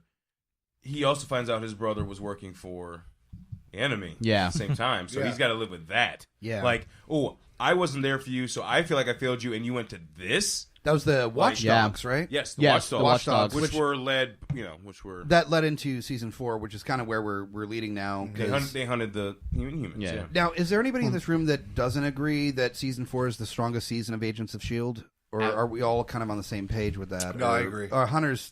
The second half of the first season is still, to me, pretty solid. Because again, if that doesn't happen, I'm not even talking about fucking fourth season. So it's kind of hard. I think overall, it's a stronger season, but that second half is so fucking well done. So where they finally and found it ties their into niche. Honestly probably my favorite comic book movie with Winter Soldier. So it kind of makes sense. God, but that transcends comic book movie. Like Winter Soldier is just straight up a political thriller. Yeah. It's still to this day so hard to determine which one's better above Winter Soldier. Well, there's probably nothing. And I think that was the pinnacle of where you saw, like, and that's really where discussions came up of how the Marvel universe is, like, you have the expanded universe in the movies and TV show. That's really where discussions started to where it was a full tie-in, like we were talking about earlier, of this reaction. You see it happening in the show, even though it's in this random movie. You have to watch both to know what's going on. Right. You have to, because even if you only watch the movies, there's so much better sub-story to Agents of S.H.I.E.L.D. that go right along with it. Right. I will say season 4, and I noticed that they changed the time slot on it. It's a little more hardcore than some of the other seasons. I think that's because they kind of pushed back so you can show Ghostrider not just kind of fucking up people, but fucking murdering the shit out of them. Agents of S.H.I.E.L.D. did with a time slot what I did with Christianity, where it just tried out all of them to see which worked best. Like I was baptized Episcopal, first communion as a Catholic, confirmed as a Lutheran. And then Agents of S.H.I.E.L.D. was like, we'll start at 8 o'clock. No, okay, 9 o'clock. Yeah, better, but family not friendly. 10 o'clock. There we go. Decapitated motherfucker. Well, where Robbie Reyes' uncle is just like creating the matter, and it's just you see it going right through people and blood splatter right behind them. Yeah, because in the earlier seasons, it's just suggested that people are the ice guns. I still keep those intact though. They do. They do. Oh, they're gonna have a headache when they wake up. The icers. Yeah. That's another character that needs a little love is Robbie Reyes. Damn right. I originally saw like the promo for the season to come up, saw Ghostrider was going to be in there, and I was automatically like, man, fuck that. They're going to fuck it up. I don't know how they can do Don't it well. picture Nick Cage. Do not picture Nick Cage. Well, how can they do better than Nick Cage? Not? Either way, I did. It happened, and then the season started in which, he came right out of the gate badass. Yeah. Like I did not for a moment think they did a bad casting choice, or that the special effects weren't top fucking notch. Yeah. It is pretty fucking risky to take a character that has 2 fucking movies and say, let's throw him in this universe, when literally that could be a turnoff for a lot of that could have killed the show. Yeah, exactly. That could have killed the show. But this is how much Nick Cage killed the Ghostrider that we know of the Ghostrider, is that they circumvented that by going with the modern Ghostrider, which has a fucking like a drag car. And he's like this Mexican dude that's like badass as shit. And they were just like, yeah, we're not touching Nick Cage shit for at least another like 3 or 4 years. Let's let Spirit of Vengeance disappear from people's like thought process before we even go close to that. And they went to the next iteration of Ghostrider, which honestly, it's a smart move because Marvel now has the rights to all of Ghostrider. Yeah. They got it back, so they still have the opportunity to do a Ghostrider movie or Netflix series or anything. Series. Netflix series is really, if they start doing like a Marvel Knights thing where they do like Moon Knight and Ghostrider and they do like a second Daredevil. Daredevil was already not to. Dude, that's like gold. You just spit out like gold. How do they say? Flat. Who is it that did the amazing the Moon Knight series? Was it Gareth Edwards that did an amazing run on Moon Knight? Wait, Gareth Edwards? Really? He worked on or Moon not Knight? Gareth? Not. Oh God, I'm confusing directors and writers. I am now. drawing a blank too. They were going to do a moon. What was it? I'm just saying his name wrong. Moon Knight. Moon Knight. Thank Yeah, you. yeah. I was gonna say Moonlight. Terrible. Moonlighting was a great show. Fuck you. No, they were gonna do one. I thought he was attached to it or he was gonna be part of the team. I was thinking Garth Ennis, but it's not Garth Ennis. It's the other one that I get. Grant Morrison? No, not Grant Morrison. No, he did mainly DC stuff, Yeah. I think. I'm gonna have to look it up while we're talking about Well, it. then I'll go on to say Google what I was it, going bitch. to say. Where because the Ben Affleck Daredevil and all that Yeah. was part of where Marvel was getting back. They had the Marvel Knights, Right. which was like Daredevil, Punisher, Moon Knight, Ghostrider, and a couple others. It was their way originally to pull them back, like when Ben Affleck did the movie and everything. So if they do a Ghostrider series on Netflix along with the other ones and even have the slightest tie-in, fuck yes. Yeah. And not only I don't want to take away from what they did with season 4 of Agents with Ghostrider, right? And what they did with the new story arc of Ghostrider. They did an amazing job, but god damn it, if Netflix gets a hold of it and does Ghostrider, the story arc will be amazing. Mm-hmm. It will be the best Ghostrider we've ever fucking seen, without a doubt. I 100% believe that in my heart. Best Ghostrider, and the fucking CG to make that happen would look fucking stellar. Yeah, like stellar. Like, because as much as Agents has money, you could. Some of the scenes are still like, Some of the scenes, but Ghostrider, they did pristine. Though. I thought it was pretty impressive. No, I did. thought they it was impressive. I'm not saying it wasn't, but if you could compare to what they could have done with Netflix, like it would be. Yeah, no know. doubt. Following up, it was Warren Ellis that wrote the Warren fucking Ellis. There we just go. amazing like reinvention of the character of Moon Knight. Really, like it was fantastic. Multiple personalities and like all sorts of cool You shit. said you read they were going to do something with Moon Knight? Well, no. What I'm saying is it's been mentioned that Marvel Knights would be the perfect like taking his run. That Netflix would be the perfect place for the Marvel Knights. Like they've talked about making movie series with Moon Knight. So yeah. How nice would it be if we ever had some of the Netflix characters into this universe? I mean, like Marvel has made no bones about it that it's all interconnected. I mean, for the most part. But that's actually well, Kyle, go ahead. Well, picking it back on that would have to do with the actual like stations, like ABC working in cahoots with Netflix. Yeah. Hey, it's happening with Sony and Marvel right now. Well, no, there's a main reason why there's a couple reasons why that's not going to happen. Part of the reason is the same reason why we're not having an Inhumans movie, and it's being incorporated into its own show and also incorporated into Agents of S.H.I.E.L.D.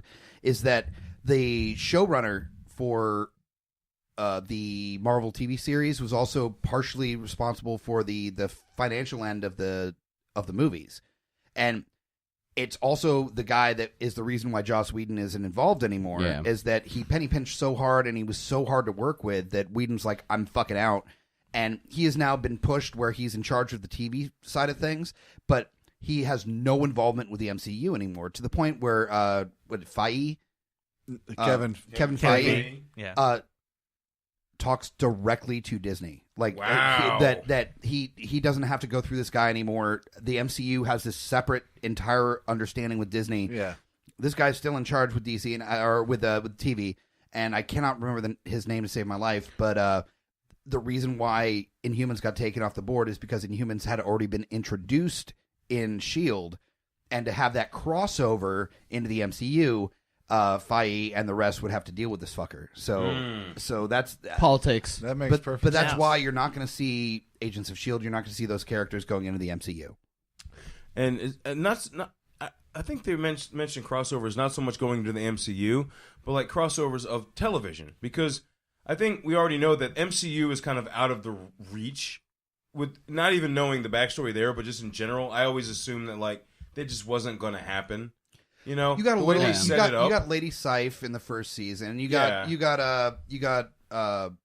Fury, Sam Hill. Jackson, yeah, and You got a little bit of tie-ins, but it wasn't going to be like a direct. No time sooner you're going to see like bam, here comes Daredevil into fucking the MCU. Well, you're not No, going to see Robert Downey Jr. in there. But I would say what would happen is if it was to be on television, it wouldn't be like Netflix coming to ABC to do a Marvel Agents of S.H.I.E.L.D. thing. It would be everything syndicated in a broadcast network coming to Netflix realm. Like, yo, motherfuckers, you're in our world now. Like, you know. It is interesting, though, that they've left everything open-ended, where DC's kind of committed to Flash TV show, Flash movie, not the same thing. Fucking stupid. Marvel's left it, if it ever does work out, they're saying everything's connected in the same universe. You don't have two different people playing a character. You have one set character. And that kind of leaves it where right now it's not set up, but in the future it could be. Yeah. That's one thing I wish DC would do is to keep it more open-ended. But we're talking about, you know,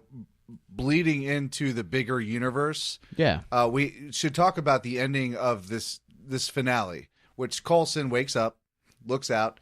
What looks to be almost looks reminiscent to Thanos' asteroid belt, you know, or asteroid cluster. And he's just like, all right, it's time to get to work. And as I was reading up on that, there's an organization in the comic books called S.H.I.E.L.D, which is the Sentient World Observation.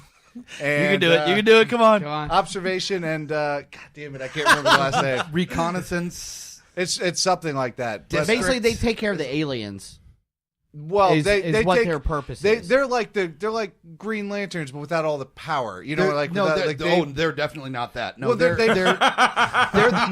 agents of S.H.I.E.L.D. of space. He said they're definitely not that. They're not. Don't put that DC. They are the there. agents of S.H.I.E.L.D. of space, but they Don't you put that evil on me, deal Ricky with Bobby. They're space cops. Their prime directive is to police any kind of extraterrestrial or within the galaxy threat that affects Earth.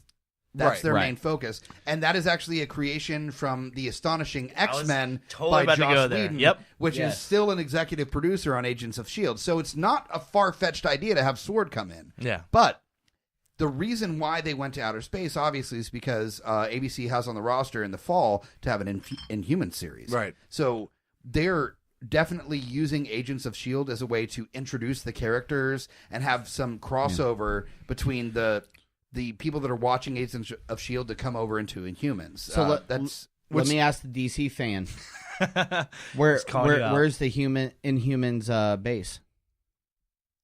Which ties into everything that we just said. This is an easy one. You got me on that one. Do you want to call in? You can call me. Lifeline? Lifeline? The moon? Oh. Bam. See, the fucking Dark Phoenix saga ends there, goddamn There you it. go. Nice. No, you got me on that one. Their base, it's somehow hidden with one of their powers, but they always they can always move it to like the dark side of the moon, basically, so it's never seen by Earth. Big-headed midget people that help them out and shit. Like they got a giant ass dog. I mean, if that counts, they also have and they also have a dude the 80s, that, like his bedroom talk will topple buildings. So all that leads into Phil Coulson, which is probably the most important character in the Agents of S.H.I.E.L.D. Universe, is because he's going off to do bigger and better things. And where does that leave the rest of the cast? You know, like the way that they're going out, leaving the show. If that's what you're, he's not leaving the show. But I'm saying is they're expanding it into space. Obviously, they showed that the season finale. He's standing in space. So where is the rest of the team? Are they going to be with him? Are they going to keep that alive in space? They really left it hanging. They've already traveled to a planet way further away than the moon. Well, a few people did, but not the entire team. But what I'm saying is that this is definitely a way to incorporate the Inhumans, and the humans are definitely not going to take place entirely in space. There's going to be some incorporation into Earth. Right. So what this is there's going to be tie-overs at the beginning of Inhumans and Agents of S.H.I.E.L.D. next season, where there's crossover episodes, much like CW does, where there's crossover stuff that happens, and you have to watch one to watch the other to find out what happens, and much like the tie-ins in comic books. We're talking to you, Arrow and Flash. And but not Supergirl. It'll be that the Agents of S.H.I.E.L.D. end up back on Earth, and they have a better understanding of the Inhumans, and they get it going.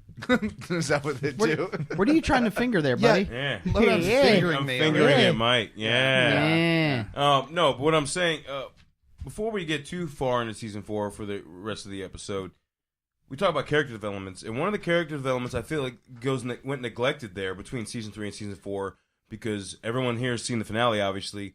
Fucking Radcliffe's. Okay, goddamn it, I'm sorry. His arc, yeah, like you look at him with fucking War or Hive, when they're in that town and he's trying to create Inhumans versus him at the end when he disappears before he even takes his last sip of That was scotch. such a nice, like, right? That was like, such a good the way spin-off. they did that character and the redemption, like, especially after you watch Fitz shoot his fucking love of his life, the reason he made the framework, that was his sole reason. Yeah. For doing I don't think people realized it. He stole his heart. They did portray it that was the sole reason for making the framework. Sure. Yeah, Radcliffe was definitely the most pivotal from the crossover to season 3 to season 4, and to make sure things stayed continual. He was his character himself, as his character evolved through that. Right. Like, he got killed in real life, but he didn't care. He was in the framework with the love of his life. Right. Whereas in season 3, they actually go to try to get take her into custody. Yeah. Because he protected her. That was just a lot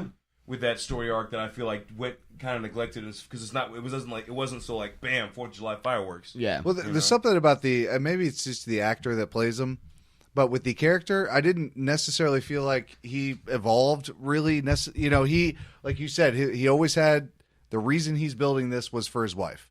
So that was the main goal. That was also the end thing that they touched upon before he disappeared. But his actual character never really changed. I mean, he really didn't. He got tortured. No, he did. I'm not talking about you're being tortured. You're going to change a little bit. You're going to give in. But really, his character was always the same. No, see, it did though. I mean, there was an underlying of constant of what his final goal would be. Right. But the way he changed from, like you said, like helping Hive, kind of being like, I'm going to do my thing behind like closed doors. Right. A little bitch. He was. was. A bitch for Hive. He was a bitch ass motherfucker. But then like towards the end of this season 4, how he talked about like how him and Fitz were drinking beers, watching the football together. Right. Being a father. Being a father. He would not have done that in season 3. No, he wouldn't have. He grew as a person going into this, even though the underlying thing was still the same purpose in the end game. He grew attachments with these agents as the seasons went on, and not even just drinking beers with Fitz. He attached himself to Fitz, saying he used to hang out with his father in school. Like there was like a deep connection, and he wanted to take care of Fitz because he knew his father was a fuck up, and that's why Ada knew to put his father in the framework to make him change. Right. Well, that's the whole reason Ada knew that. Right. Well, their friendship is pretty paramount in the show. I mean, especially this season, their friendship is paramount. It helps him realize the more human aspect that he lost while trying to develop the LMDs. Yes. But with that said, if you really look at the arc of the character, he went through some emotional rough times, but he never really changed. He still saw an opportunity. He took it. You're Actually, a DC I'm fan. kind I'm of not right listening. in between. Is that like I wouldn't say that he changed with his opinion of the world, but he changed with his direction on how he perceived his intentions. Right. I guess that's where I'm going with. Yeah. When I'm he's not seeing like he completely. No, he was still a little bit on the sociopathic end of things throughout the entire deal. Yes. But that's kind of what was so interesting about the development of the character. There was definitely an arc, absolutely, but it's not like he grew as a person. No, it's just that he understood as like, okay, maybe don't fuck with people. I'll fuck with just robots, and then I fuck with robots. That is actually getting weird, so I'll make the Matrix. And then the robots are trying to take over in the real life, and then all the humans end up in the Matrix. Right. So then, one killed me, fuck. And then we're all batteries, and then fucking Neo Lawrence Fishburne shows up, and he, Lawrence Fishburne? Is that Mac?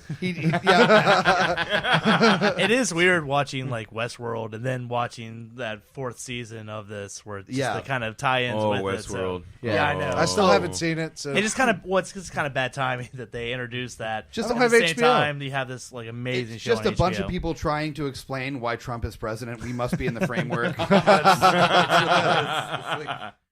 Well, okay, yeah, I've got to go with the crossover into politics. That's definitely there by any means. But Hail Hydra. Hail Hydra. Seriously. you're such a patriot. But when like during this season, as you get into, because these seasons take their break, like however long, the couple months or whatever. Mm-hmm. But that first time you saw the agents of Hydra at the end of the show, right? Yes. And you were like, "What the fuck is going on? Hold on!" And you see the buildup in the framework of just like that's where Ada goes to. Is that if I got to keep these people under control, I've got to be part of Hydra. Yeah. What the fuck? No shit. That is some balls at crazy shit. Logically, man. you're going to control mass amounts of people with fear. Right. In her mind, that was the logical way. And the whole thing of how they go into the fake news and they talk about like rewriting Obviously history. parallel. 1984, current America, whatever. Sure. Yeah, Hail Hydra. Yeah, Hail Hydra. Now, we've covered the seasons, but I want to look moving forward into, obviously, they're going to go really heavy Inhumans on the next season because that's a new show that they're doing. It's going to be really Inhuman heavy. But after that season, if there was another season after that, if we were to determine some Marvel story arc that happened in the comics that we wanted them to glance on, what would be one that we thought would fit relatively well, not necessarily with the superhero characters, but something that glances on Agents of S.H.I.E.L.D. Well, I would love to see any sort of small Guardians of the Galaxy intertwined because, sure. I mean, one of the main characters in the sequel is a Kree, and Kree is a big plot point within Agents of S.H.I.E.L.D. I mean, there's so many ways you could just tie that in really quickly. Well, and this would also be opportune time to bring. You don't have to show the character, but to bring tie into Captain Marvel. Because Captain Marvel gets her powers from the Kree. Yeah, from Marvel. Marvel, yeah. It's kind of a hard call because literally they're making a Cloak and Dagger show. They're making a Runaway show. They are. So everything that I'm like, that'd be nice to see on S.H.I.E.L.D., they're already making a goddamn show. Making a show with fucking Squirrel Girl on it. We don't need to talk about that. Nobody fucking that sounds like a mid-season Let me emphasize what I just said. Dude, that deserves like Taco Bell next day diarrhea shit. That's like nobody cares, Hobbit. Nobody cares. I run this shit. when the first season of the Squirrel Girl show, I forget what they're calling it, but it's the Squirrel Girl show. Piece of shit show. When that happens, we're having an episode. I don't care if it's just I'll be on me. There. I'll be on there. I'll totally my input on that. You realize that? Yeah, but for Halloween, we're down for that. For Halloween, you have to dress as Squirrel Girl. Ooh. Do you think I give a fuck at all? Like, is that like a threat? Like, I no, but I certainly hope you don't care because it's happening. I'm buying the tail myself. Only downside of that is I might get hit on by furries. Like, that's the only. Depends on where you go. Like, you like foxes? I like foxes too. It's a squirrel, motherfucker. It's a fucking squirrel. Get away from me, you fucking fennec fox piece of shit. Get away. You sure they're not going to ask you to store their nuts in your mouth? Hey. All right, so as far as drinking, we're fucking drunk. Get back to that. All right. So as far as storylines go for Agents of S.H.I.E.L.D., the one that I keep thinking of that might be a good not connection, but a good fun thing. One thing I loved about LMD is that they didn't know who was who. Right. That was that thing. Body snatchers. Thing, where like that's what I loved about the thing. It was the thing. Yeah. A lot of shows did that this fall in their season. You could do it again in a different way and do Secret Wars. Ooh, you could do Secret Wars. Well, you could do a small end version of it. I was gonna say that's a big plot line to. Well, I was gonna say like the invasion storyline that happened where everybody's like Skrulls and stuff like that. You could incorporate that something like next season where if they even introduce that and just fuck with people's heads just a little bit more. I was gonna say similar to the same thing because if you bring in the Kree, you've got to bring in the Skrull. I mean, that's the two big powerhouses that have been fighting in outer space. And the Skrull hasn't even been approached on. Like, that's what I'm saying. It's perfect. Yeah, and the Skrull are like the Skrull. Like they're a major. And if they do it Secret Invasion, where they just pretty much they get and set up and everything, and then just fuck shit up like Hydra, but worse. Yeah. Well, and it's still separated because for the movies, it's the Chitauri, not the Skrulls, right? That attack the planet. Come on, so Chitauri. I mean, They're on hoverboards, falling over themselves. We know whatever, but it's still separated. I which know. Keeps with the politics. It's just a weak. I know. I know. There are no Skrulls. I'm just saying. Anyway. I don't want no Skrulls. I feel like I kind of set you up for that one. Yeah, you did. A little bit. Yeah, you opened the door. Then giving no love to you. Ow. Oh. Hey. Sitting on the passenger side of my best friend's hoverboard trying to holler at me. Look, I did not mean for it to go that far. I didn't. I apologize to everybody. All right, we only got a couple minutes left, so For me, I would say fuck you, Kyle. Roid Rage! Roid Rage! I'm destroying this table. With the moving forward, I would say I read a couple articles, and I don't know if it's that got implanted in my head, but like this interviewed a Jed Whedon, who was the head of the show right now. yeah, Right. he's And he was heading saying, like, basically, like, he wouldn't give definites on things, but he was saying, like, the show's going to go where it takes us, but, like, he wasn't also negating the fact that this might be the last season. They go into space, it's kind of like it was always leading to this, is what they kind of hinted Very well at could be, yeah. in the interview. And, you know, he's like, he said, we're doing 22 episodes a season, your story arc, it grows so much, so, like, even though your season length might be short, you did so much within that time frame. Right. Did like 2 seasons worth. Yeah, exactly. Yeah. So Here's the thing here we go. with fucking hobbits with and their opinions on shit. like every horror movie anthology like series that when it goes into space, it was when it gets off the fucking rails. You got Jason in space, you got Leprechaun in space, you got Hellraiser. Critters in space. Hellraiser. Is Jason But also, in space really this where it went feels- off the rails? No, that was back No. in 7.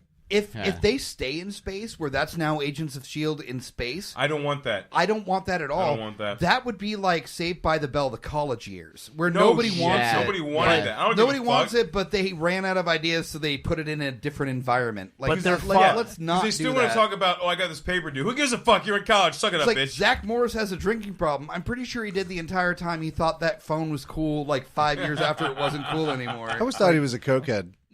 No, honestly, I thought that he was actually a junkie because anybody that thinks if they can freeze time just by going time out, Right. then there's something wrong with their Screech brain. was the speed freak. Yes. Yeah, I guess so. He did stab Screech somebody. was Slater was so on- excited. Slater He was was so on excited. the- He's so yeah. scared. He was Roid Rage. Lowdown, you know about that. Are you gonna do that? Can you do that? Can you make it happen? Eventually.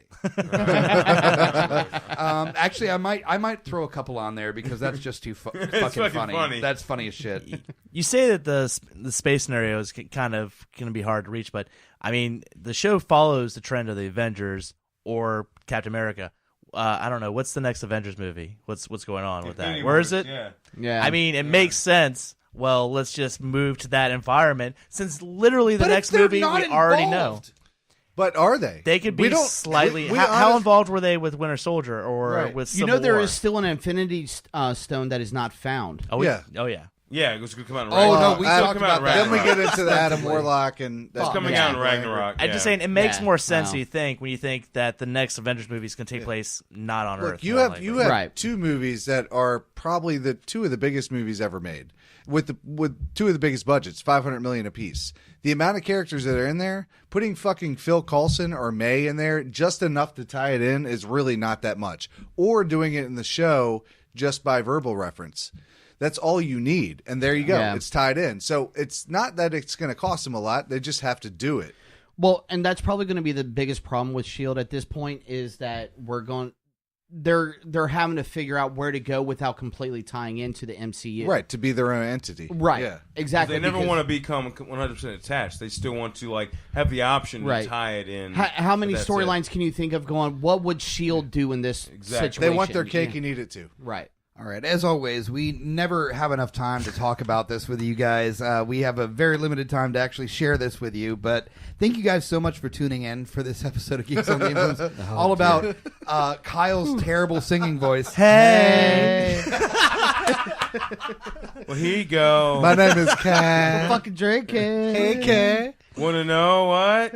And when we weren't busy fucking with Kyle, we talked about Agents of S.H.I.E.L.D. So thank you so much. Hey. Follow us on social media. Honestly, aside from You should really follow us.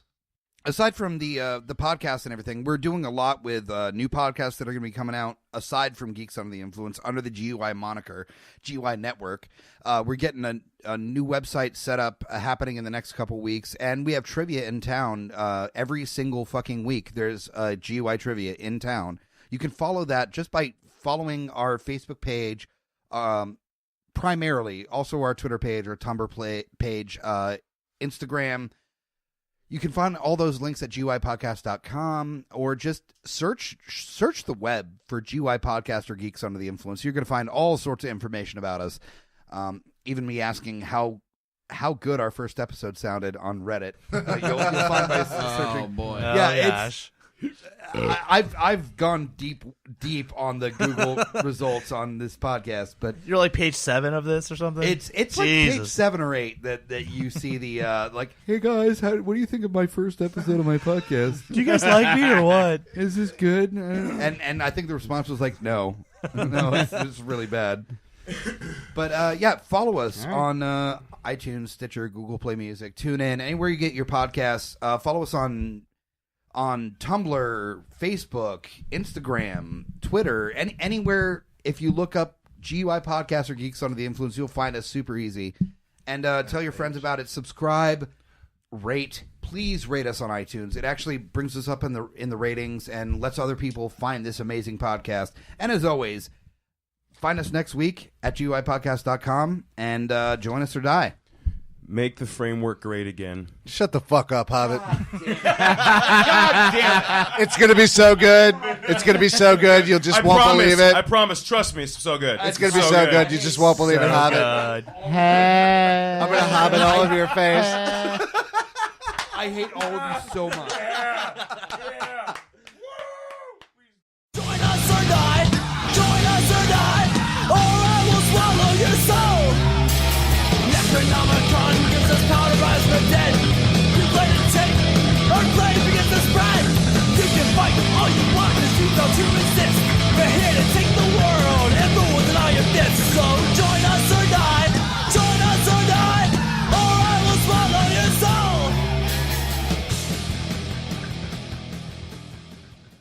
GUIpodcast.com